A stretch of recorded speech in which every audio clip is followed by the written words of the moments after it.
Hope you're all well. So a few days ago, a friend of mine contacted me and said, Isa, why don't you do a series of videos basically on your experience on immigrating and what you need to do and what to look out for and what not to do, etc. So I obviously started with a little YouTube video the other day, and I thought, let me just carry on in the same vein and kind of do little bits and bobs about how we've experienced everything and what to do and not to do, etc., based on our experience, obviously. So if you're thinking of immigrating, if you're sitting right now at home and you guys have had the family discussions and said, well, we need to immigrate, we're looking at, moving here, moving there, whether it's Australia, Canada, the US, the UK, like we did. So you're at that stage where you've started considering that and you're wanting to take the next few steps. So what I suggest is, it's taken us, I would say it took us a year. We were very lucky. Most people, you're probably looking at about a 2 to 3 year cycle of having to get things sorted, get your paperwork done, start looking for, properties to stay in, start looking for jobs. What do you do first? What do you do next, etc. So in our instance, I was lucky enough to have an EU passport, or to obtain an EU passport in the last year. And my daughters too, and then my husband came across on an EEA family visa, and that all went very smoothly for us. We were very lucky, and Home Affairs in South Africa was quite quick on the ball with our unabridged certificates and vault copies which we needed. Please be sure to do that as soon as possible. Those things need to be done right in the beginning. Before anything else gets done, make sure you've got your paperwork ready so that you can apply for whatever visas you need, etc., depending on what your situation is. So I'd say that needs to get done first and foremost before you even start venturing into anything else. Once that the paperwork is done or is in the process of being done, then you can start looking at where to go. So in our situation, and I'm going to use our situation as an example because it's what I know. So in our situation, we decided to move to the UK. There were various opportunities, but the UK was where we wanted to go. There were various reasons why.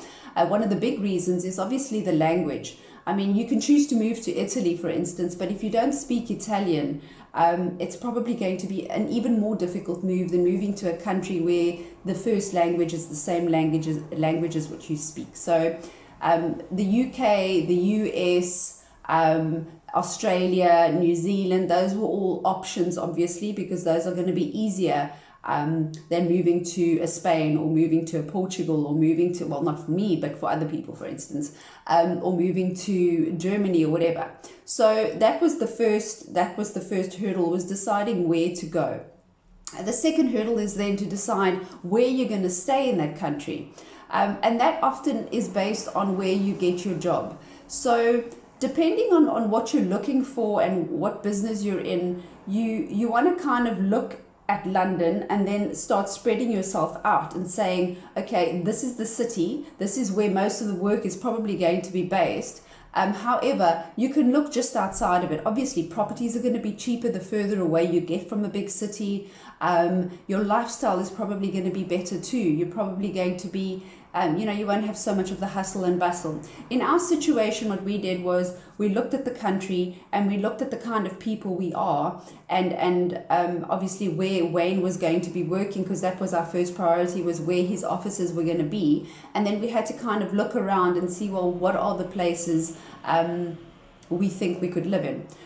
It's a difficult situation when you haven't lived in a country and you're looking at just a map and you're using Google to kind of Google towns and get a feel for what the town is all about. What really helped me was getting onto some of the Facebook sites where you've got South Africans or you've got people from your country that are immigrating to another country. Now, there are lots of those groups. I would suggest getting onto 2 or 3 or 4 of them right in the beginning of the process. And start talking and asking people questions. So what you're going to find is you're going to find some people that are already in the country that you're choosing to move to, and they've settled in a little bit and they've had a couple of experiences, and you can ask those people questions. If you see that there is somebody there that is living in Guildford like we're living in now, and you want to find out what the town is like, what the schools are like, etc. Ask people questions. I went onto Messenger and I just messaged myself silly, asking people questions. Obviously, not everyone's going to get back to you, but those that do often are very helpful and give you advice. Also, if you can find people that you know, family members that live in the country that you're moving to, ask them questions. Don't be shy to ask simple little things. I mean, right in the beginning, we wanted to get an idea on what groceries cost, what food costs, you know, I mean, on a daily basis. What am I going to be spending on milk and bread and meat and all of that? What clothing is going to cost?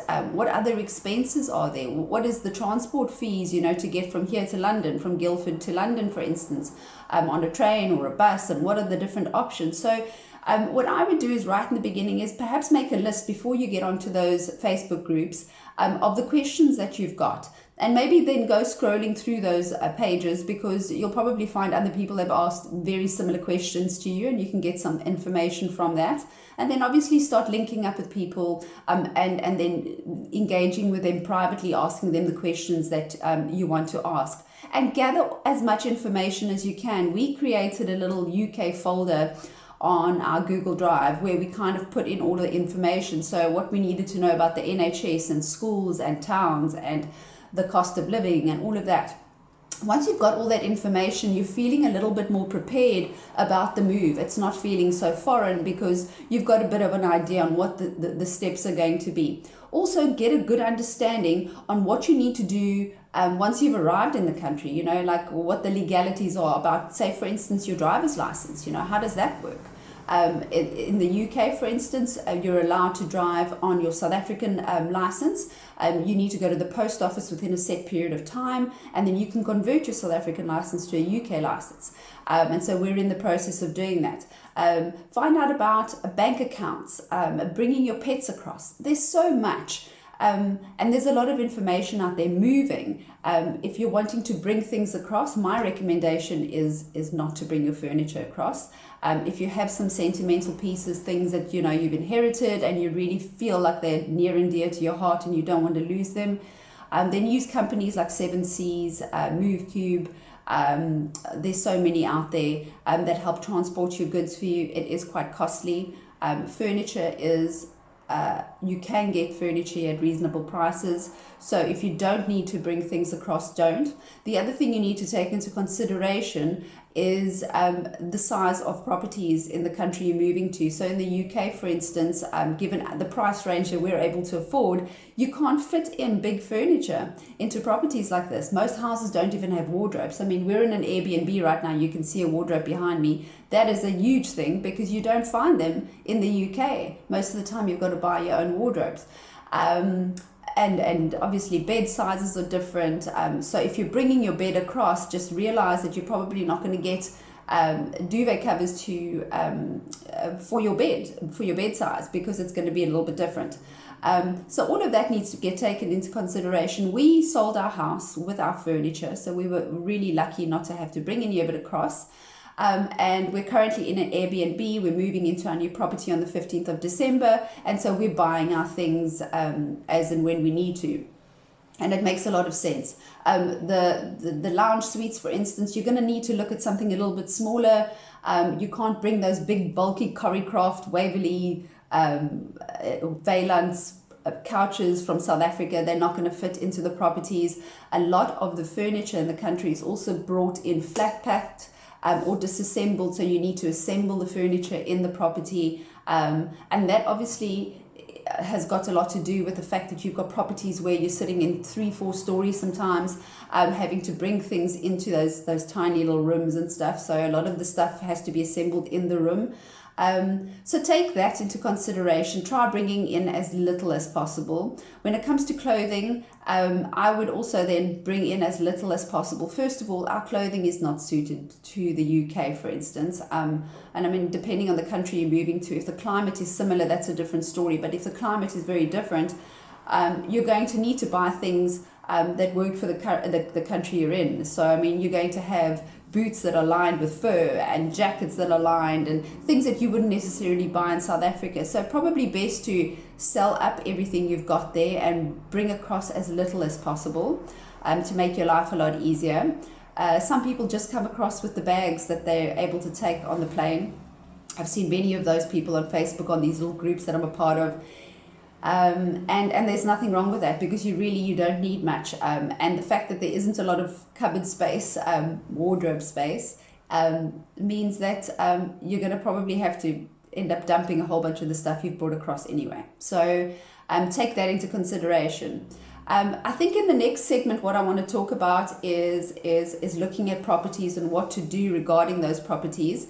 But we'll tackle that then. So I'm 10 minutes on already. I can't believe it. But yes, do the necessary research before you make any decisions on anything. Sit down, join those groups, have discussions with people, look at what needs to get done, look at the timeline that you're going to require to get from, you know, getting those visas, getting the paperwork done, right up until the point where you're going to need to get onto that plane.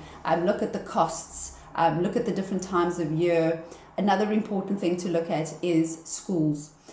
If you've got children and they're in school and they're in a South African school, for instance, the curriculum is obviously totally different. Their years are also different. So in the UK, your school year starts in September and ends June, July.